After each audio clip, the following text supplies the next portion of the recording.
Welcome to GST Quick Info Bite and also to today's topic, that is GST impact on maintenance charges collected by RWA, that is Residential Welfare Association. Before understanding the taxation of maintenance charges, it is important to know whether RWA, that is Residential Welfare Association, is required to take registration or not. And if at all it has to take registration, what are the conditions satisfying of which it has to take registration? RWA is required to get registered in GST only in one situation, that is, when its aggregate annual turnover is greater than 20 lakhs. And in addition to this condition, if the maintenance charges per member per month is more than rupees 7,500. In other condition, like if the annual turnover is less than 20 lakhs, then irrespective of the maintenance charges, it may be less than 7,500 or it may be more than 7,500. It need not get itself registered under GST. And in case if the turnover is greater than 20 lakhs, and your maintenance charges is less than 7,500, in that case also it is not required to get itself registered under GST. So to conclude, in only one situation, that is if aggregate annual turnover is greater than 20 lakhs and the maintenance charges is also greater than 7,500 per month per member, then in that case, the RWO has to get registered under GST. Now, coming to the taxation on maintenance charges, if RWA, that is association, collects maintenance charges up to an amount of rupees 7,500 per month per member for providing maintenance services or goods for common use of its members in the society or the residential complex, then they are exempt from GST. Maintenance charges up to rupees 7,500 per month per member is exempt.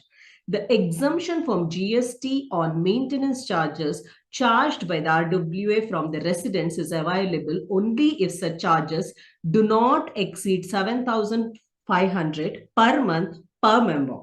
In case the charges exceed rupees 7,500 per month per member, then entire amount is taxable. Let me repeat, entire amount is taxable.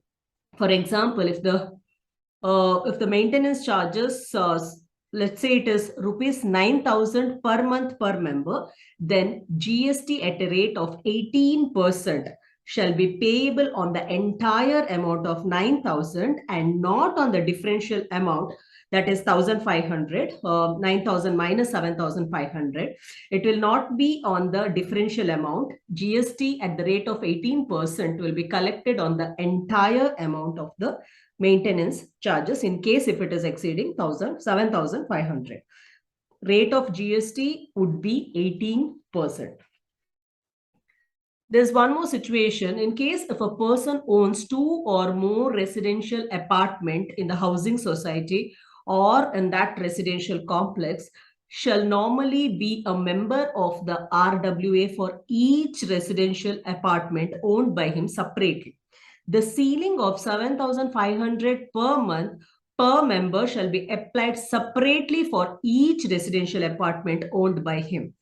For example, let's say if a person owns 2 apartments and pays 7,500 per month for each apartment, so totally he's paying 15,000 as maintenance charges. GST is still exempt in his hands, though it is exceeding 15,000 per member, but still it will be exempt because GST shall be available to each apartment, each member per month. Moving on to the ITC, RWAs are entitled to take ITC of GST paid by them on capital goods, like for example, it may be purchase of generator, water pumps, or the lawn furniture, etc. in the nature of capital goods by the RWA. It is eligible to take ITC on such capital goods. ITC can also be taken on the goods like taps, pipes, sanitary ware, or the hardware, fillings, etc. ITC can also be taken on services such as repairs and maintenance services. It is eligible to take, RWA is eligible to take ITC on capital goods, normal goods, and the services. Thank you, friends, for watching this video. I kindly request you to hit that like button if you have liked the video and share this video among your known circle and also to subscribe to this channel. Thank you.